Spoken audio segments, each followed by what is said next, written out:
Hey, everybody, it's Daphne here with Laura Entertainment. We are sitting down with Emmy award-winning director. How you doing? Tyler Hickman. I I'm good. How are you, Daphne? love to mess with people. It's fun. I gotta start it off like that because people that they take shit too seriously, They you know, can. especially in interviews. I like to make this fun, so I always gotta mess with people. So, just asked you a minute ago about your day. How's your day going? Good, pretty good. Very busy, but that's a good thing. Better be busy than bored, and I'm very busy these days, so not much to complain about on my end. Hope it's the same for you. Crazy busy. Yesterday was a little bit weird. I fell down the damn stairs. Ooh, I'm like, ooh, I really got to learn how to walk, man. I'm telling you what, because and 2 days before that, I was going down the stairs and I had my drink in my hand. My drink just goes out of my hand, hits the door, goes everywhere. So I had to clean that up. 2 days later, the same damn thing happens, but this time not only does my drink go, I go with it. So I got this big bruise down my arm. ooh, I stopped myself with this part hit like this with my arm, and the rest of it was my back. I oh. stopped my which I should have known better than to stop myself with my back, but I did it anyway. Well, I'm glad you're up and moving and not anything worse. Yeah, I know, me too. Jeez. And it wasn't even alcohol related. Explain that? I wish I could. I was sober. Telling you what. So what you been working on? Ooh, man. Uh, the biggest thing I'm working on right now is The Rogues: Dawn of the Black Sun. That's the trailer you posted up about this interview. Thank you Yeah, very much for doing that, by the way.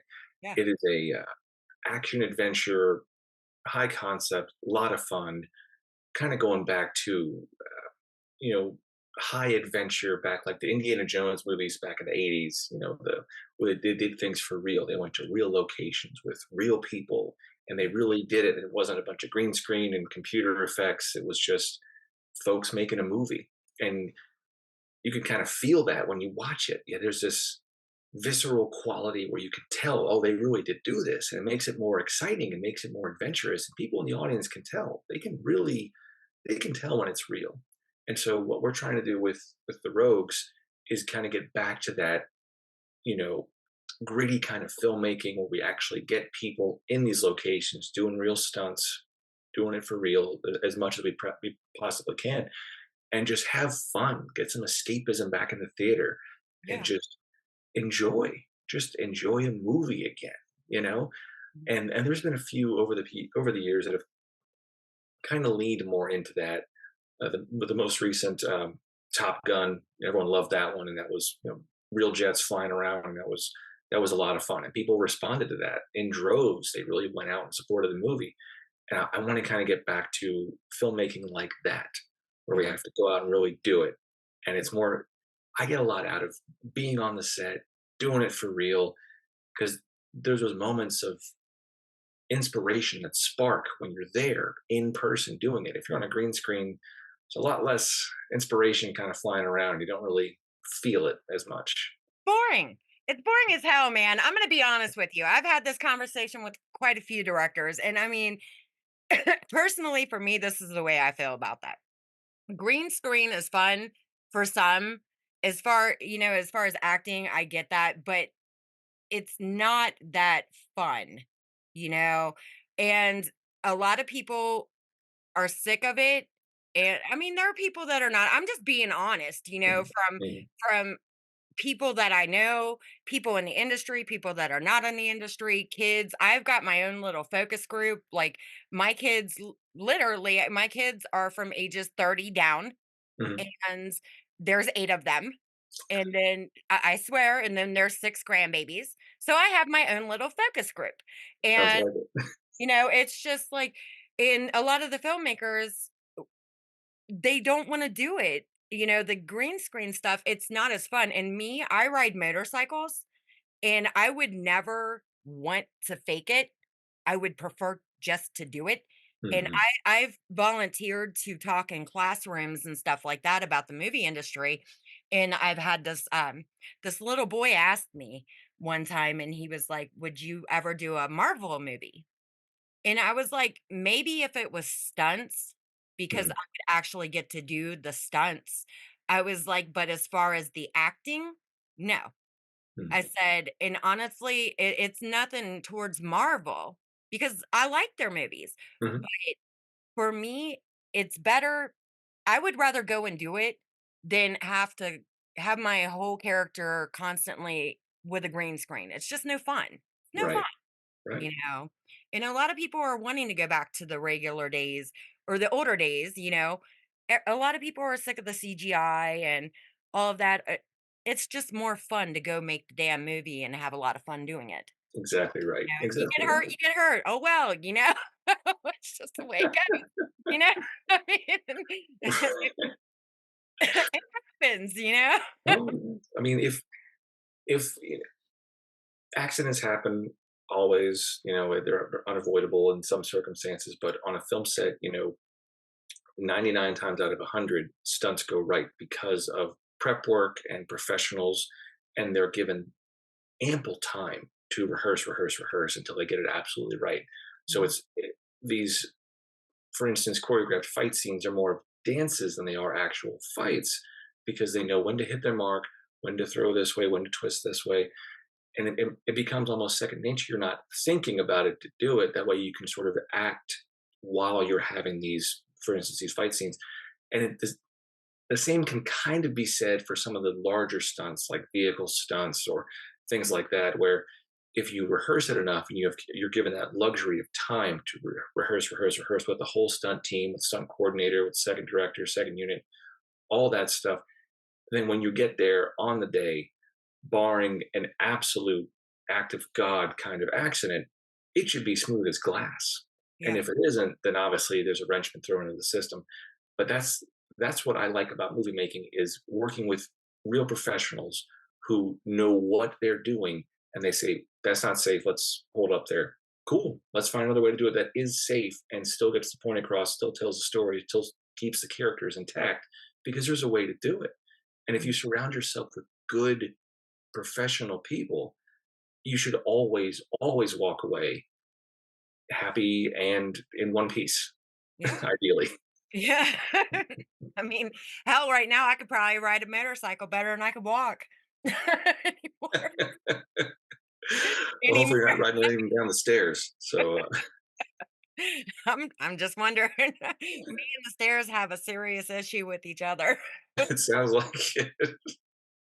I'm telling you. I mean, people just miss being able to do I mean, computers are great, blah, blah, blah, I get before, they came back real strong in the 80s, 90s, whenever, they made their big takeover. But people are just they're too tied in. Everybody's so plugged in.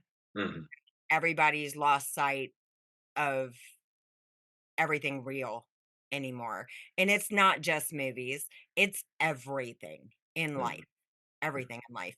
And it's so messed up. I mean, like I have to get on to my kids, even the grown ones. You guys spend way too much time on these games, you mhm, know, and I get it. It's fun. It's a fun thing for them to do, but damn, you've got to pull your head out of your ass.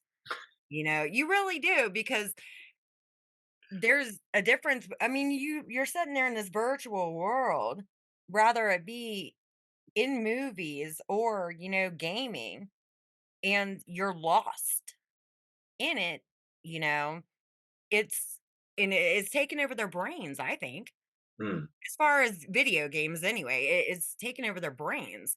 It's fried their brains, and it's time to bring a little bit more of the reality back into rather it be, cinema or schools or, games or anything just real. Like, mhm. okay, do you remember I don't know how old you are, but I'm 44, so I'll just put that out there. But do you remember, okay, the Nintendo Power Pad from years ago? Nintendo had this power pad and they laid it out and you had to run on it. I'm not familiar. Sorry. Oh my god. Okay, so like if you Google this thing, you'll see this mat. and you would plug it into your Nintendo, and it would make you run and jump like hurdles and stuff. You know what I mean? At least Gotcha. you were getting some kind of extra. It's old school, you know? Okay. That's probably like the last video game I've ever played. I haven't played like the Wii. Yeah, I don't play video games. I'm not a gamer, so I couldn't Mhm. really tell you anything about video games. But at least you were doing movement, you know? Right. Right. Yeah, the power pad sounds like a lot of fun. For I guess just hitting buttons, large buttons with your feet is what it sounds like. Yeah, we would cheat though, me and my brother.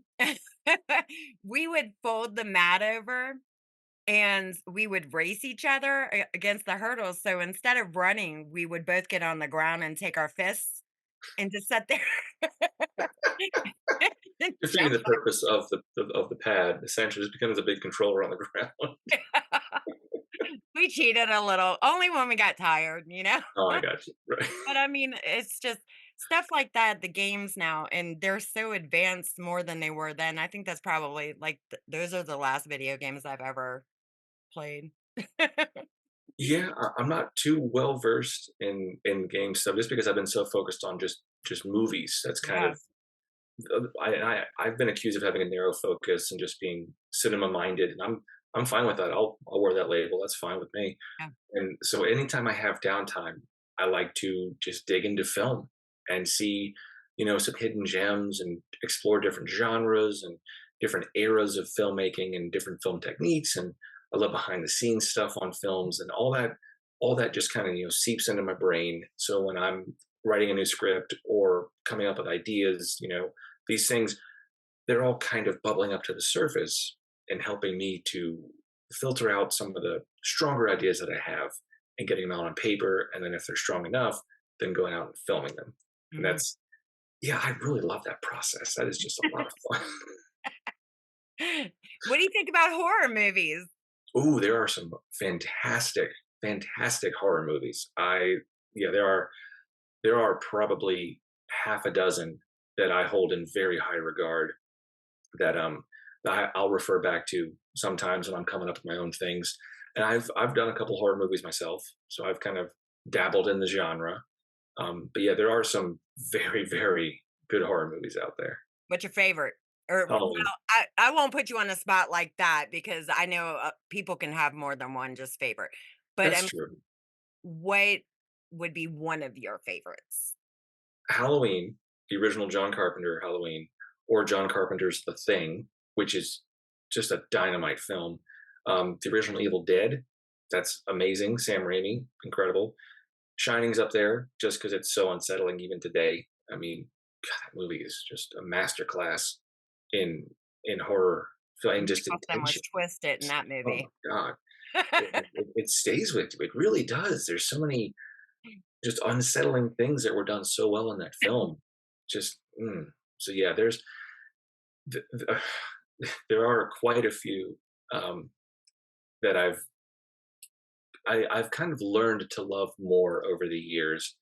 Because at first I was like, horror's not really my thing. But as I got to kind of explore more in film school, um, I had a buddy, Brendan Scott. He's since passed away, but he was a big horror aficionado, and he introduced me to films of Dario Argento, like Bird with a Crystal Plumage, or Cat o' Nine Tails, or Suspiria, the original. And these are all giallo films, Italian. So he was very well versed in horror, and he kind of schooled me on the good horror, like what to look out for, and when you want to just turn one on and kind of laugh because it's cheesy and fun. And Mhm. it's a genre that encapsulates so much in it, and I feel like it's not really given its due when an amazing horror film comes out. It's almost like that was great, but it's still horror. Moving on, and I'm like, well, hold on. There's something here. There's something primal in this genre that a lot of the other ones don't really tackle. And maybe it's because the genre has had a bad name, or because you can make exploitation and schlocky things under that banner. They aren't taken seriously. But I mean, Jaws is a horror film. That's Spielberg's first. So to deny its place, the genre's place in film, you're you're cutting your nose off to spite your face. I don't understand the the snobbery when it comes to discussing horror films with some of the more cinematic folks out there. I've never gotten that. I don't understand that. I think it's an incredible genre. I They're really do. they're fun to make, and I mean, like, we've had conversations on here, it was oh my god, who the hell did I have? Oh, it was me and Maurice. I had Maurice, on here. He's a director, actor, and producer out of Atlanta, and we were talking about, the horror movies, and they always write it and they always kill the dumb blonde first. They do. I'm sorry, I'm gonna say it, I don't care, and the black guy. Always. It's always the black guy and the dumb blonde, always. They gotta take take 'em out, always. So, we were talking, during the show, and then we got talking after the show. We're like, "You know what? We ought to write a damn movie where the blonde and the black guy prevail, you know, and the rest of them are the ones that get it." You Right, right. I'm like, seriously, That's one way to do it, yeah. That's one way to flip do it it. because they do, they stick to certain things, it's just funny because they're always killing off those are always the 2 people that they kill because they always gotta put this ditzy girl in there, and Lord have mercy, can this girl just make the right decision for once? You know? Just once, one time. A lot of the lower tier horror movies do tend to lean into the cliches and tropes and, Mhm. and those tend to unfortunately get traction, and then but eventually they'll fall by the wayside. In films like the original Night of the Living Dead, lead actor is a black man, makes it he's the lead, he makes it through all the way to the end, and that was almost like like it it found this sort of not niche, but it found this new avenue in horror without even really meaning to. Because when they made the film, they were just like, no, he was just the best actor in our group. We don't care that he's black. Like, who cares? Mhm. And I'm like, well, yeah, it shouldn't matter. And then the film comes out, and people are like, oh, this movie's incredible. It happens to have a black guy as Yeah, the lead character. yeah. It was almost like an afterthought. Like, it wasn't baked into the script. It was like, no, it's just how it works.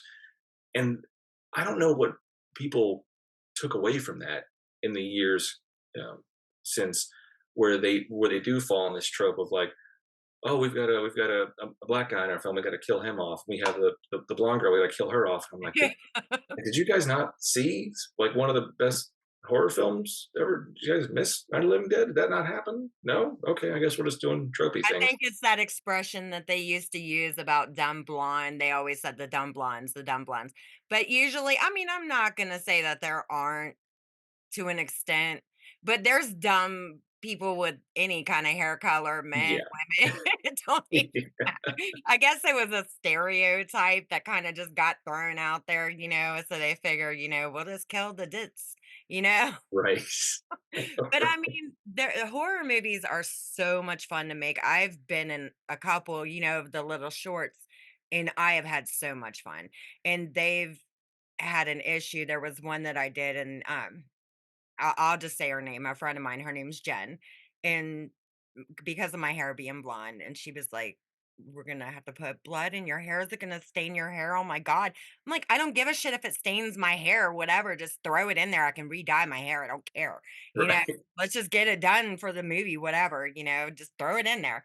And it didn't actually. It didn't stain my hair, but she was real concerned about that, and I wanted to make it look realistic. So I had the guy who was playing opposite, I had him really pull my hair.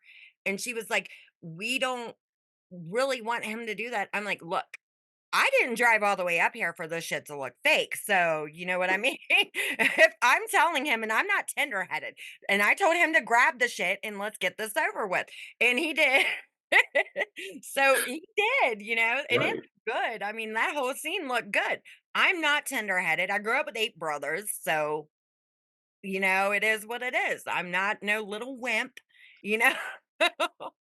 And we got the scene and I left, and when they got it done, it looked really, really good, but it was Right. funny because, 1, it was the thing about my hair color, and then 2, it was, "Oh, no, we don't want it. I don't care. Let's do this." You know? But they're just so much fun to make. They are. They're fun. With the right group of people, it's an absolute blast. Is that's another thing I love about just filmmaking in general. When you find a really good group of like-minded creatives Yep. who can come together, and it's you get very simpatico very quickly, where you can almost speak in code, or just like, hey, you remember that one thing we did on that other thing? Yeah, let's do that here. Okay, cool. It's so short, it's so quick, Mhm. and it's very much on the same wavelength. And that's what we did on the Rogues trailer. That we shot that concept trailer just in like a weekend.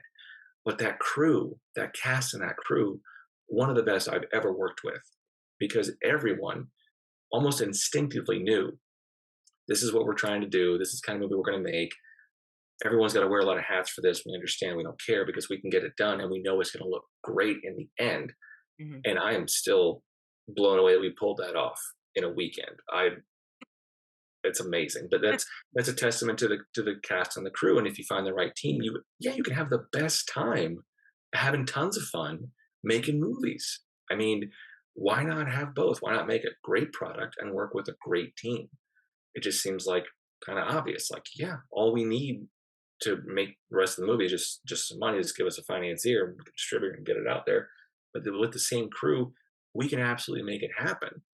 And it sounds like you've kind of found the same with your little filmmaking group, making your horror films and having fun along the way, instead of just dreading it and trudging up there and having to be a terrible experience. It sounds like you're having a good time getting blood in your hair and getting your hair almost ripped out of your head. Yeah, I mean, I haven't really participated in too many of those little projects around here anymore because I've been really, really busy. I mean, just really busy because I am just everywhere, everywhere anymore.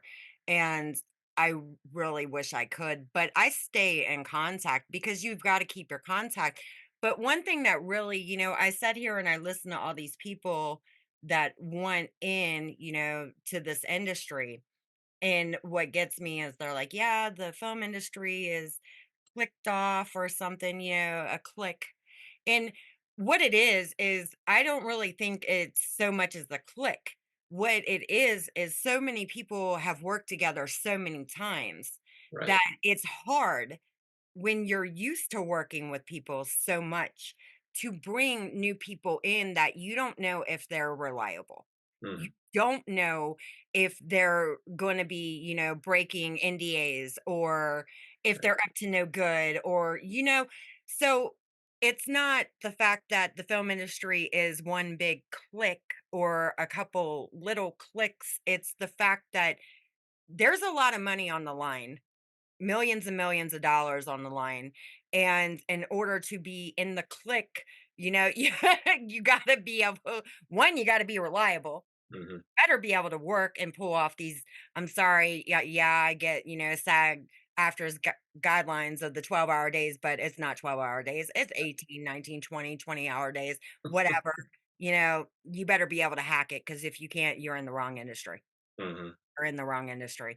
And if you can't be trusted or you're approaching people that you should not be approaching to begin with, you are get out. Just get out of the industry because Exactly. you're going to be pushed out anyway because you're not trustable. You're not reliable and you're Mhm. contacting people you should not be contacting, period.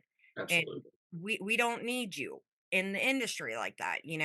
But as far as it being a clique, it's not a clique. It's just a group of people that like to make movies and have fun while doing it with other people who like to make movies and have fun while doing it, knowing that we're all going to work our asses off and we can trust each other and know that we're going to get the shit done and it's going to be made. That's Exactly. it's a job. It's a job. It's not a clique. We're not a gang, you know. You know, we don't have Pixar over there and Warner over here. We're not a gang. Mexican standoff with Sony in the middle, you know. Right, right, I mean, come on. It's shit like that, it kills me. right. Yeah. But you hear that all the time. Oh, it's just a clique. No, it's not. It's a bunch of people that like to do what we do, Mhm. and that's it. But it's a lot of people that are out there talking that will never hack it because they can't make it in a 5 hour a day job, let alone 18 to 20-hour a day. They would not know what to Definitely. do. Oh, absolutely not, especially if you're on a long shoot. If you got a 2-month shoot and you're doing 20-hour days, you're doing 5-hour turnarounds, and you're doing, you're pushing all your meal breaks, and it's just shows like that exist, and yeah, they're hell. Just they are.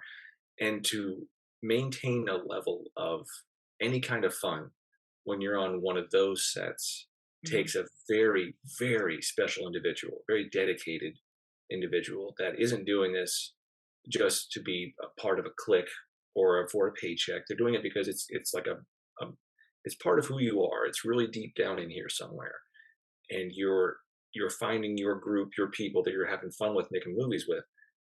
You're not going to get that anywhere else. Like once you find you can do this in movies, it's if it's in you, it's never going to leave. Yeah. And that's what I've found, and that's why I keep working with the same folks. And yeah, it is stressful bringing in new people who are in your group untested, and you have to kind of take it on faith that they're going to show up again and again and again. They're going to give it 110% for 18, 19, 20 hours, whatever it takes. Mm. Those people are some of the hardest working individuals I've ever had the luxury of knowing. Yeah. And having those people on your film set is a godsend.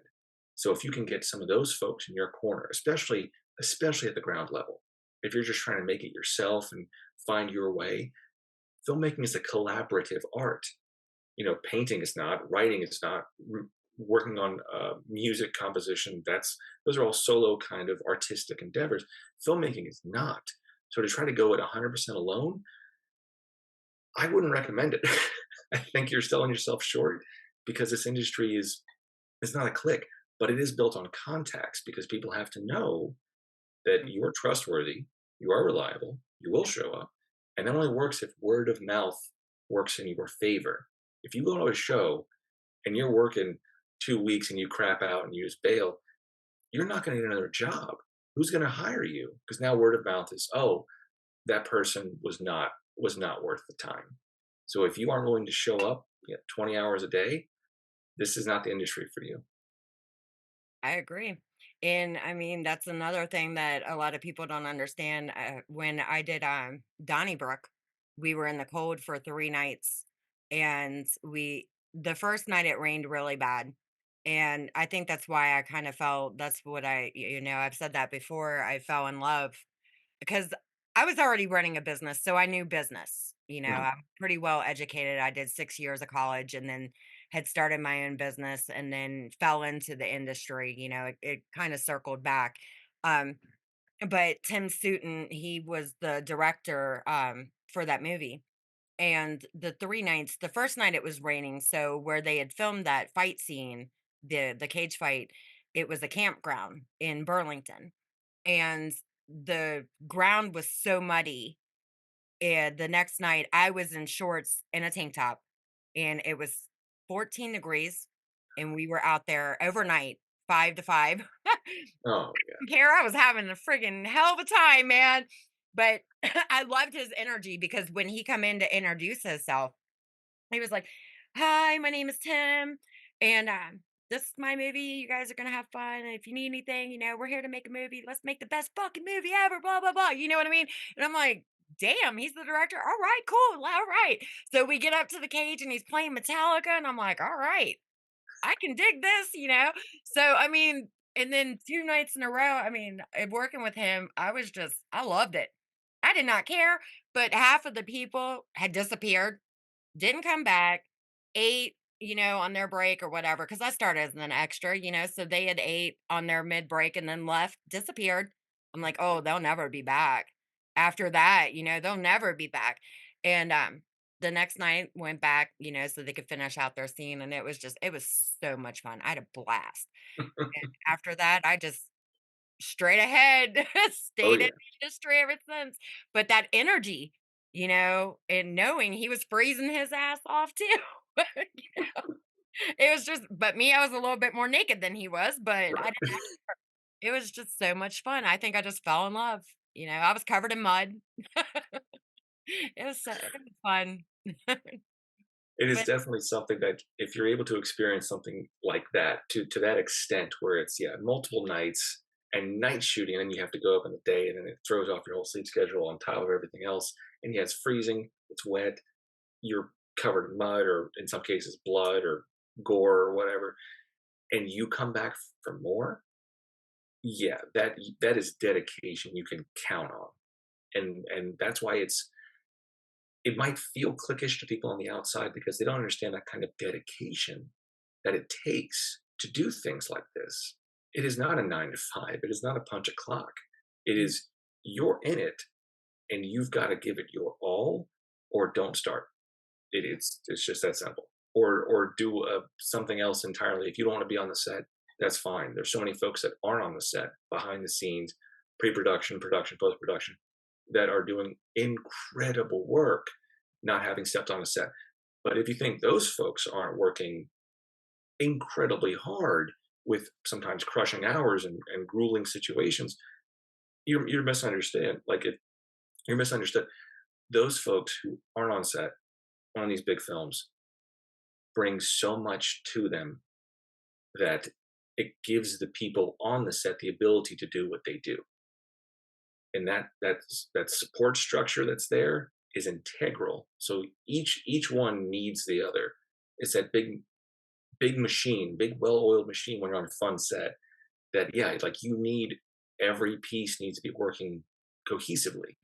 And if it doesn't, yeah, you're gonna get, breakdowns and problems. But it sounds like you had a very fun time in 14-degree weather, covered in mud for 3 straight nights. People probably hear some of the stories I tell and they're like, damn, that she is crazy. I just, I don't know. Life is too short to not enjoy stuff, you know? Absolutely. And it doesn't matter. I mean, you get some of the girls that are real girly girls, or you get girls like me that I can be a girly girl when I need to be, or I can just be a flat out tomboy. But I just like to have fun. And it doesn't matter because I know my work is gonna get done.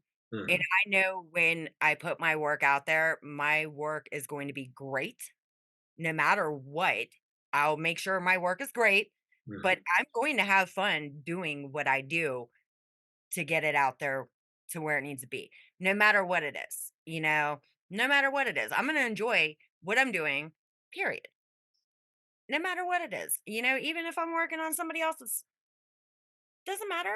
I'm there, we take breaks. I'm still going to have fun. Let's have fun, because you never know. You never know when you're going to pass away. You have no clue. It's too short not to, you know. mhm.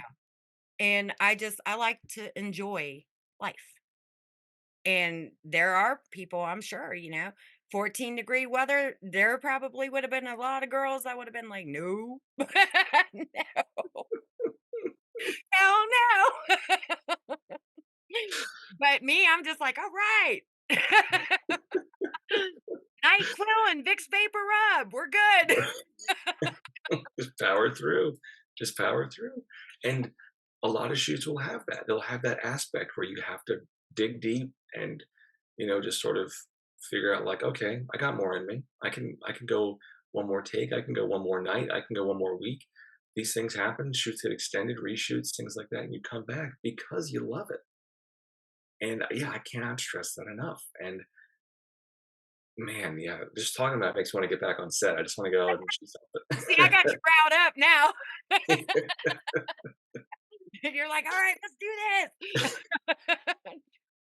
What is the worst conditions you've been in? Ooh, Oh, man, yeah, there Imma was a put you on the spot now. no, I'm thinking about it. There was a film that I did years ago, and it was in North Carolina. We were in this old abandoned factory, and, I jeez, I think at one point I might have actually, rolled around in used motor oil for a scene. That was not set dressing, that was just there, and this is me starting out, cutting my own teeth, doing it myself, just for a little short film that no one ever saw, went nowhere. But I'm like, hey, I'm in it. I'm here. I'm gonna do whatever I can. And yeah, I gave it my all. But that was a 21-hour day, and we started at night. So I the whole night just in that warehouse. That was probably the worst that I've ever experienced. Um, but obviously, it didn't put me off from making films What because was it, like a 48-hour film fest or something like that? no, no, this was it was a short film for a buddy of mine who made it, but yeah, it wasn't for any 48-hour film festival. It was just something that we were just like, oh, cool. Yeah, I think we can make this. Yeah, it's cool. Do a couple of nights. We weren't under the gun to make the thing. It wasn't like, oh, it has to be strict. It was no, just making a short film. And yeah, that was because it was cold. It was February, maybe January when we shot the thing. Yeah, so it was freezing cold. Abandoned warehouse, no heat, no running water, just electricity was used for lighting. Um, yeah, and it just get out and just make the thing. And yeah, at the end of it, it's like, well, I'm glad I did it. I got to experience, just have this experience, and it's uniquely mine. And I'm sure most people in the film industry who started out at the bottom have something similar. Um, but that just happens to be mine. But that was the worst. That was the worst. And I'm laughing about it now because I can look back on it fondly and be like, you know what? Even that wasn't that bad because I was still making a movie. I'll tell you a little story about something that we did.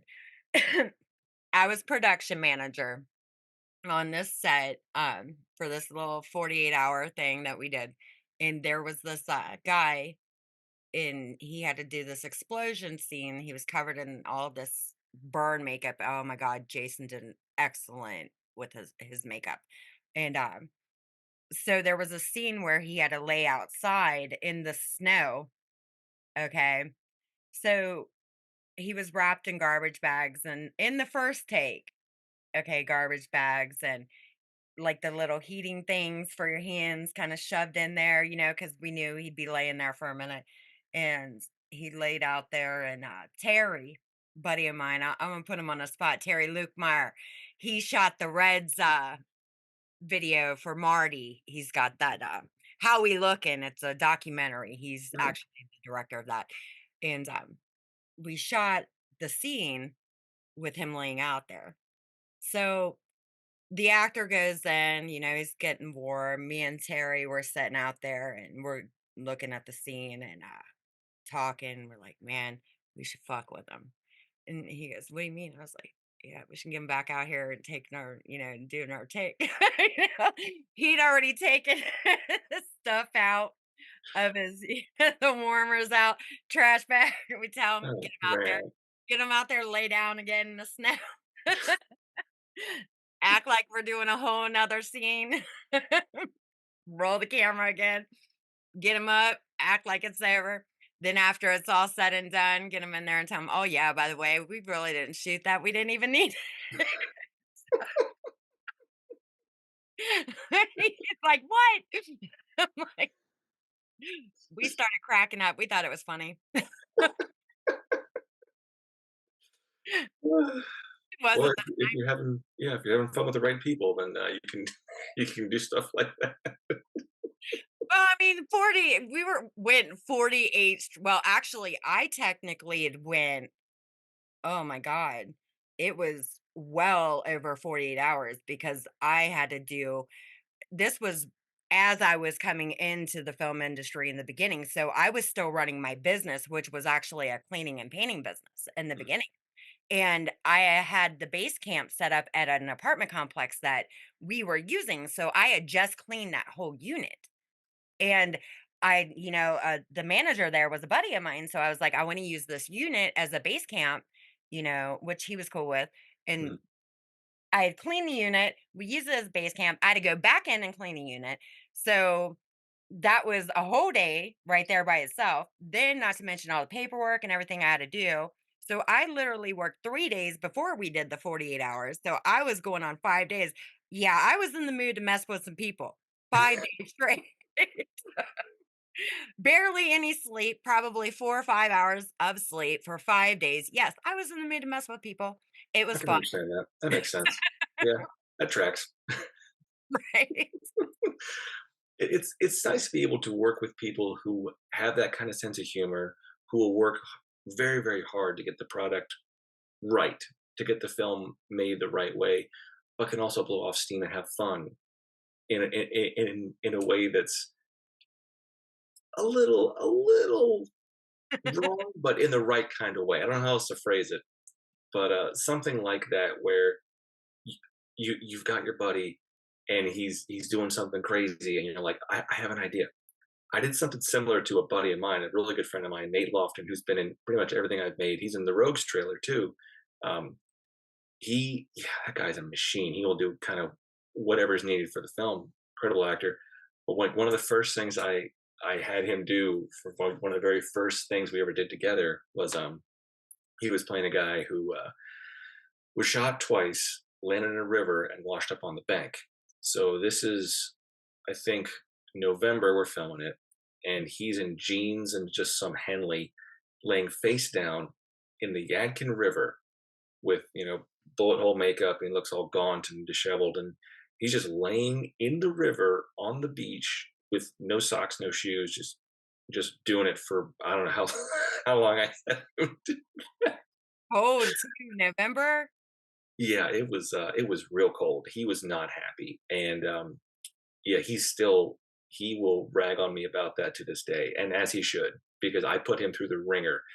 But he's kind of like us, where that didn't deter him from acting, and yeah, he's God, Years love later, him. he's still not happy. No, he's not happy at all. Oh man, but that was a lot of fun working with him on that one. Well, on everything really, and that's part of that core team that you get. Do You y'all know, just sit back and think, "Damn, some of the stuff that we have done?" it's pretty great. It's pretty great because we do have quite a number of things under our belts, and yeah, I wouldn't have it any other way. Being able to work with Nate, with Brennan when he was here, people like Tyler Cole, who's in the Rogues trailer, working with these filmmakers again and again and again, um, has really just helped me refine my voice as a filmmaker. Because when you work with enough people that become friends and you trust everything that they're telling you and you confide in them and vice versa, if you have a bad idea or a bad instinct, they'll call you out on it. They're not yes men. They'll show up and be like, "No, that's a bad idea. Are you sure you want to do that? Okay, we can try that. Well, let's try this a different way just in case." And I'll get into editing. I'm like, yeah, that was a bad road to go down. I'm glad they were there to kind of call me out on it. And now at this point, I bring them in early on in the process. And I'm showing them rough drafts, just pages. Like, hey, what do you think about this? That's okay. Your last one was better. Oh, good. Thanks. Real supportive there, guy. Appreciate the feedback. But yeah, it's when you have people like that in your corner that you take those 20-hour days in freezing cold temperatures and you do them again and again because damn it is just so fun. Did he end up getting sick from that though? No, no, because he really wasn't in there that long, and we did have a fire right next to him. So like as soon as we got the shot, he was up and out and dried and clean and sitting in a truck nearby. Um, but he he makes me think I had him in there half a day, and I didn't. It was probably not even 10 minutes. But Oh, the way oh. he tells it, he was in there half a day. Like, well, how many outfits did he have to go through? He just had to lie That still. long? That's all he had to do. Wasn't yeah, it I wasn't that don't know. terrible. Like, there's some when those rivers get cold. Like, okay, I don't know if you've ever seen the Donnybrook movie, Mm, but I mean, one, that movie's not for kids at all. Um, but there's a scene in there, and I don't know how the hell they got that girl to do it. The Margaret girl, the girl that was the lead, one of the leads in that movie. I tell you what, there was a scene where she had to come out of that river, and I know which river it was, and naked, naked. And I know we filmed in November here, and I know how cold it was. I feel for that girl. mm. I really do, because I know that poor girl had to be freezing her ass off. That's dedication right there. That is Mhm, absolute dedication to your art, and you are 100% believing in what you are doing mhm. to do something like that because that's risky. That Oh, is, yeah. yeah, like, oof. Margaret Qualley, I believe that's her. I think that's how you say her last name is Qualley. more power to her because that's not something anyone would do. Like, you have to, yeah, fully commit and be just one hell of an actor. Be able to put, like, just to believe in yourself and your performance and your role so strongly to do something like that. Yeah, that takes incredible heart and guts and just resolve. Like, I'm gonna just gonna do this. Yeah, I'm just gonna do it. Like, When I that's seen the that's scene amazing. after I seen the movie, and I seen that, and I was just like, "Whoa," because I never knew, I Mhm. was an extra in that movie, I didn't know all the other scenes that were in that movie, but when I seen her come out and I knew where they had filmed that when I seen the location afterward, I was like, "There is no way in hell that poor girl, in November." Mm. And I know how cold that was. It's cold in July, let alone November. I felt so bad for her. They had to at least, if they did any more than 1 or 2 takes, oh, man, because Oof. she was out pretty far Oh, wow. and then Yeah, swam. hypothermic like that, you gotta be careful with stuff like that, and I'm sure they were. I'm sure they were. Yeah. But see, if I wanted to, I could have made Nate's life a lot harder, and I could have made him naked and have him wade through the middle of the Yadkin River, but I didn't. I didn't. So, it's not that bad. He can Could calm have down. been worse, man. You could have been naked. Maybe Uh, next time. maybe next time. There you go. Now you have to write a part 2. He'll be sitting there like, "Damn it, shut up." He's gonna be cussing me out. He didn't even talk to me. It's okay. Oh, yeah, yeah. Looking forward to that conversation. So, what advice do you have for anybody aspiring to be in this industry? Ooh, I mean, everything we talked about before stands, just knowing for a fact you are you are good to do these hard, long days in the worst conditions and come back and ask for more for quite some time. And that's just one way to go about doing it. That's just one path to take. There are so many ways to make it in this industry. There's no one way. If anyone's trying to tell you that, they're trying to sell you something. It's snake oil. Don't buy into it. There are, and because there's so many ways into it, there are so many different avenues to meet people, to network with, to connect with, to make what you want to make or help someone make what they want to make and build your own little community to start with. Because if you're able to build that up, if you don't have one, and you can find people that are like you, or at least remotely like you, or believe in your idea and can help you make it happen, you can bring folks with you as you all climb together. The collaborative process in filmmaking is one of the reasons I have stuck with it so long. Is I love working with teams. And if you don't have that in you, maybe this isn't for you. If you want to write, awesome, do your thing. You don't need anybody else to do it. That's great. If you want to be you know, a painter, whatever, we're going to talk about that kind of stuff. But for someone just starting out, aspiring, there's also an incredible amount of tools at your disposal that are cheap or free, or there are ways to get them relatively inexpensively that can benefit your career, especially as a no name starting out trying to break in. You can get things like Blender for your laptop for free and learn how to use it with all its plugins, and you can make any kind of things you want now. It's all at your fingertips and you're at your disposal for almost free, and you can get free trials for the Adobe suite. You can just try it out, see what you like editing, if you like writing, if you like doing color work or music, or there it's incredible. It's so open now, whereas 50, 100 years ago it was very much a locked gate. Now the floodgates are open and you can try almost anything with film. It's incredible. I would say don't be shy to try new things. Don't be afraid to fail as long as you get back up after you do.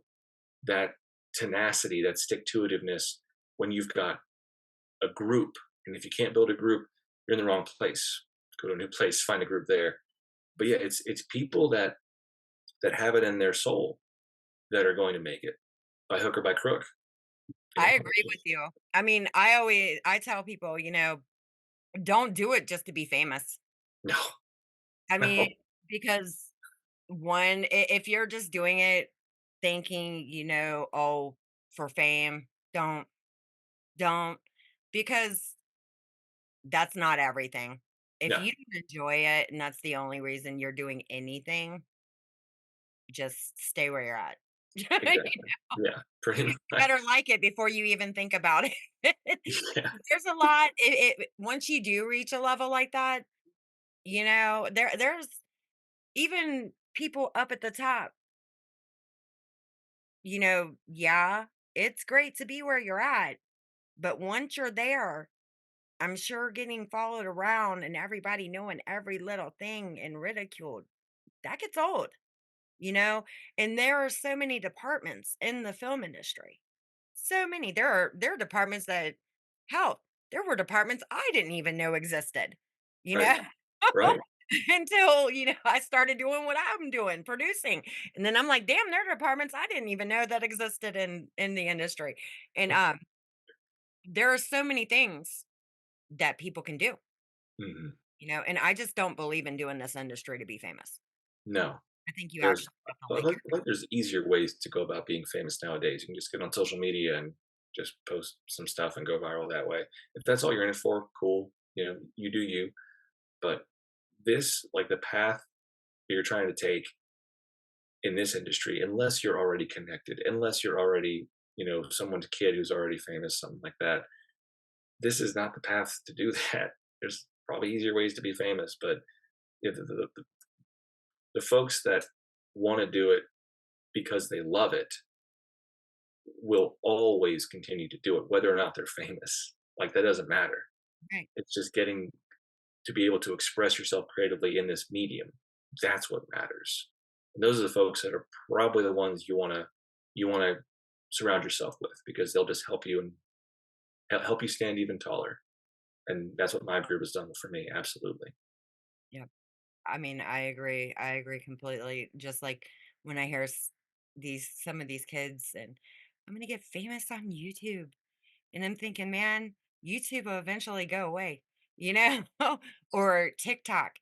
And I'm like, okay, what you guys don't realize is somebody who's actually been on a film set is with training and acting, whatever you're doing on TikTok, that is not what you would be doing acting or even, in acting classes.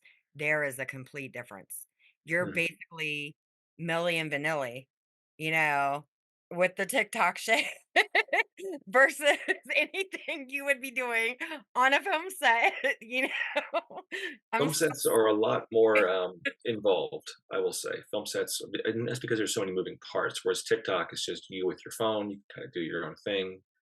And if you're looking for a way to, I guess, break in, I guess you can get used to watching yourself back if you're doing things like TikTok, and you can get used to how you speak and how you look on camera and things like that. I guess it's like a good like one to one, instant reaction kind of thing. Like I guess that's handy in some ways for aspiring young actors. But yeah, if you're trying to get like film, I don't think TikTok's the way to go about doing it. It's a little. I don't know if I can endorse that. I'm trying to be diplomatic here. how many people are gonna watch me in 30 seconds? I Or 15 yeah. seconds or however long. See, I don't even know. I have a TikTok, but I've never used it, not one time. Mm, I don't even think I even created my profile on there. mhm, I have no idea. I think I just created it because when my youngest daughter was like 8, I caught her making little TikTok videos. So I mm, think that's why I created mine, so I could keep an eye on her. mhm. Now she's 16, so that's like 8 years ago. Technology moves fast. Technology moves very, very fast. I don't really pay attention to it. We just keep making movies. I prefer those. Yeah, you and me both. All right. Well, I'm not going to hold you up too long. All right. So I am definitely going to say thank you for coming on. It was a lot of fun. Thank you very much. I really appreciate it. And I'll let you go write your part too so you can go and mess with your buddy. I'm looking forward to it. Hell yeah. You can tell him it was my idea. I will. All right, guys, we are out of here. Until next time, see you later. Bye.